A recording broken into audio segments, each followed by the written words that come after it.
कोई बहुत बड़े महापुरुष हैं, उन्होंने कहा बागेश्वर बाबा की पदयात्रा नहीं करने देंगे, सुप्रीम कोर्ट जाएंगे। हाँ, कल कही ना, कल कही, अब उनका नाम तो हम भूल गए। उन्होंने राष्ट्रपति जी को पत्र लिख के कहा है कि बाबा की पदयात्रा आएगी तो हम लोग रोकेंगे, वो सुप्रीम कोर्ट जाएंगे।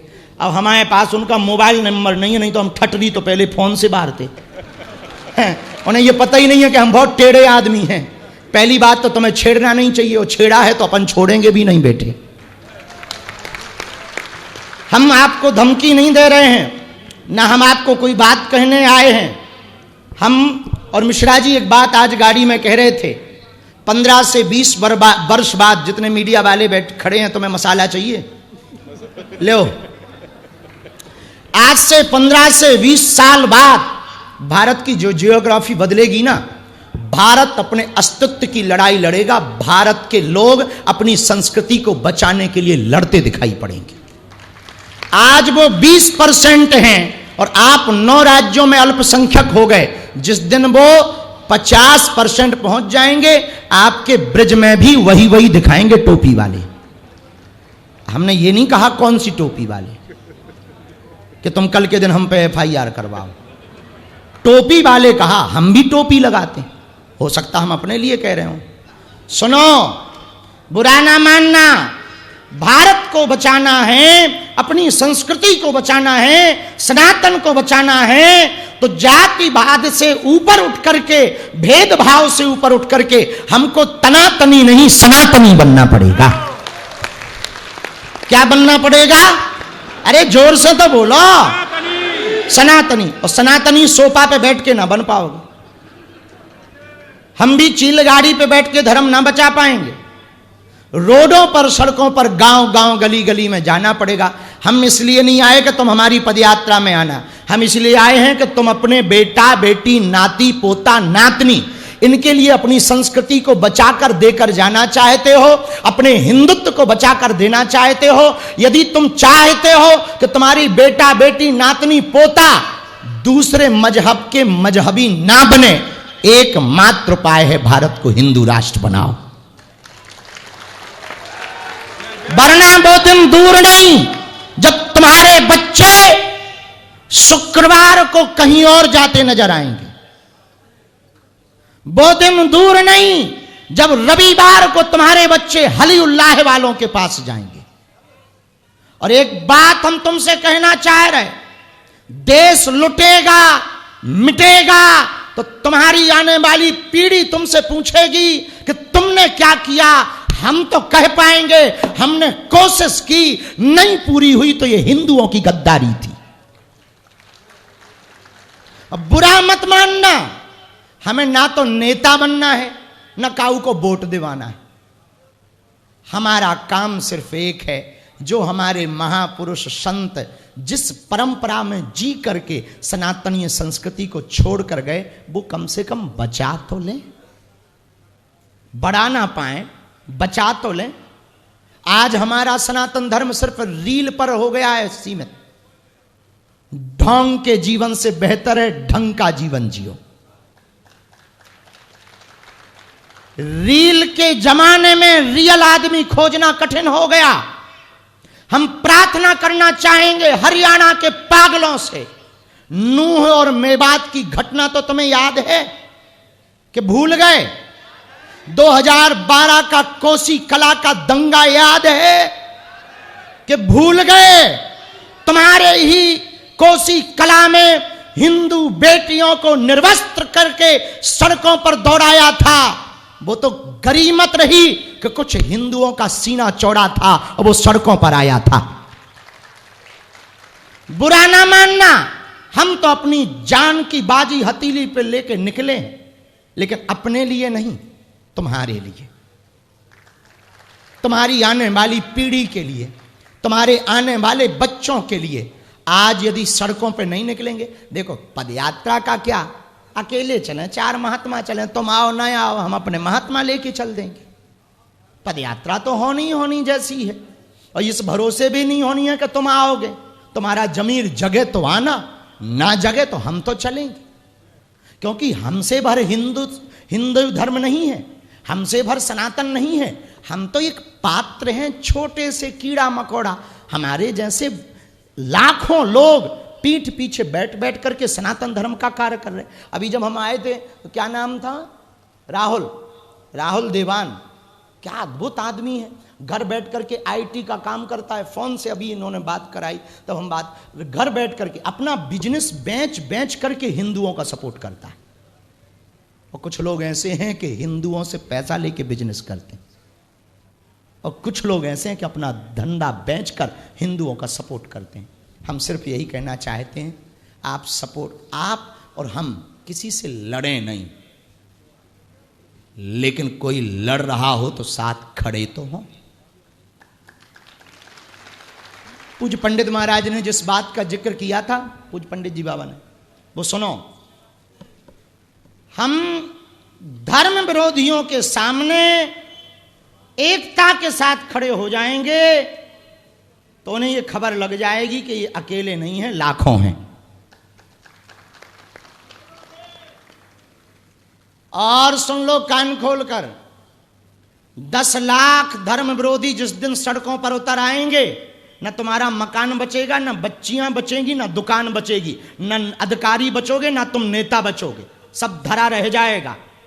उस समय को ना कानून पकड़ सकता, उस समय को ना कुछ कानून कर सकता। क्या करेगा? 10 लाख लोगों पे थोड़ी गोली चलाओ, क्या करोगे? 10 लाख लोगों का जवाब 20 लाख हिंदुओं से दे सकते हैं। यही मात्र उपाय है कि हम सड़कों पर उतरकर अपनी संस्कृति को बचाने का प्रण लें। ये पदयात्रा 7 नवंबर से 16 नवंबर तक की पदयात्रा वृंदावन तक है, दिल्ली से वृंदावन तक की, यमुना से यमुना तक की पदयात्रा है। 7 नवंबर से 16 नवंबर तक की पदयात्रा माया और शक्ति की नगरी दिल्ली से माधव की नगरी तक की यात्रा है। माधव की, हमारे बगल में भी खड़े, माधव की नगरी तक की पदयात्रा है। यह पदयात्रा बालाजी और बांके बिहारी के मिलन की पदयात्रा है। ये पदयात्रा साधु संतों के कमंडल की और बागेश्वर धाम के सुंदर कांड मंडल की पदयात्रा है। ये पदयात्रा तनातनियों की नहीं, सनातनियों की पदयात्रा है। ये पदयात्रा हिंदुओं की एकता की पदयात्रा है। ये पदयात्रा देश में तलवारों की लड़ाई नहीं, विचारों की लड़ाई की पदयात्रा है।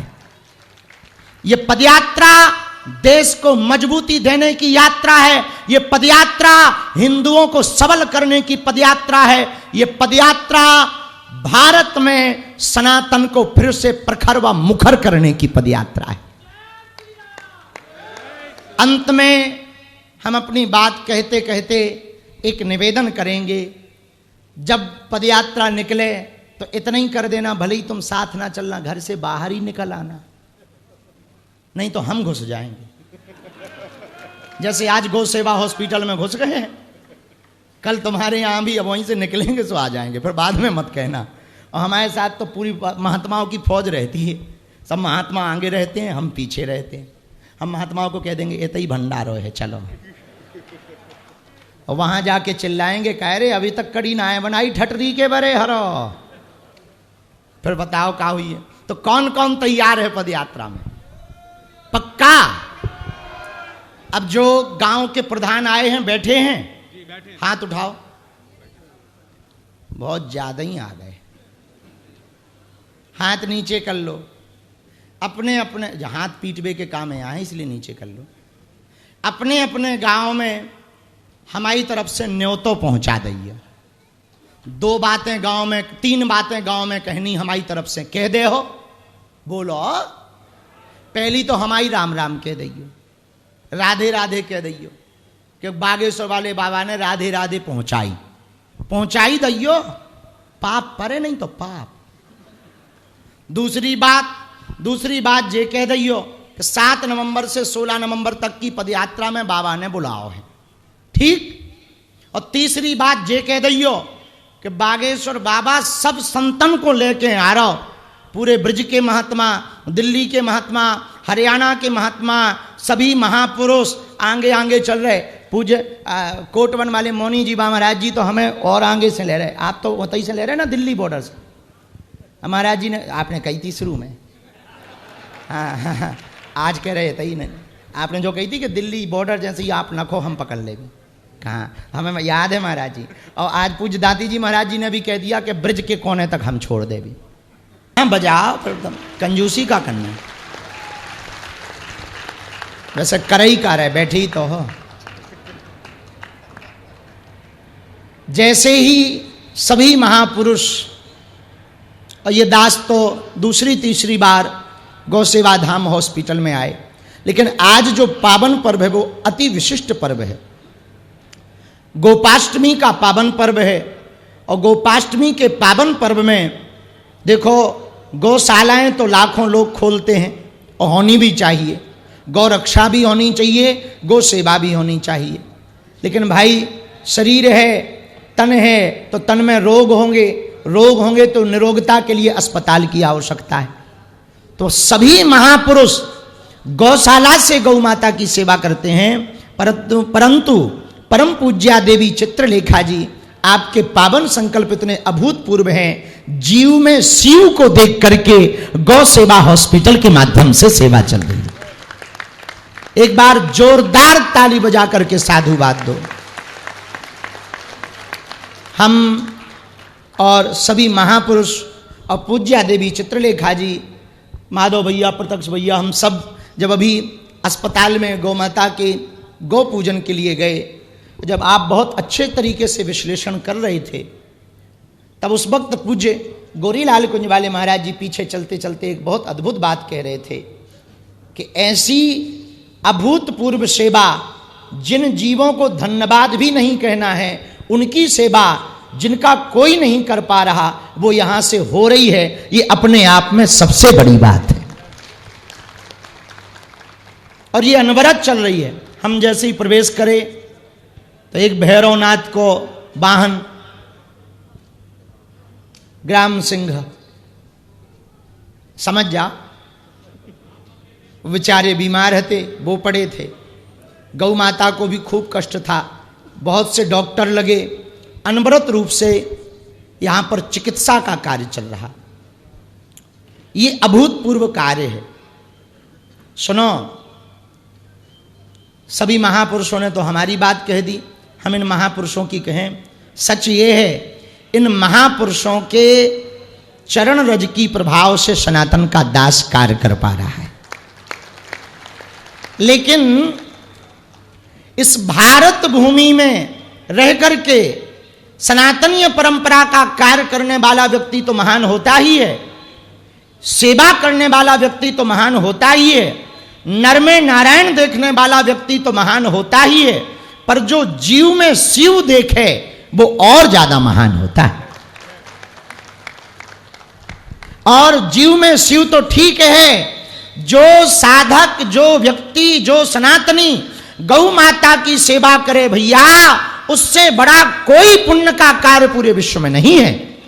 और गौ माता का भी कैसी सेवा, आहा, निरोगी काया बनाने के लिए उनको उपचार देने की सेवा जो करे वो अभूतपूर्व कार्य हो सकता है। उत्तर प्रदेश में गंगा नदी के सन्निकटता में महर्षि च्यवन जी 12 वर्ष के लिए गंगा जी में बैठ करके साधना कर रहे थे।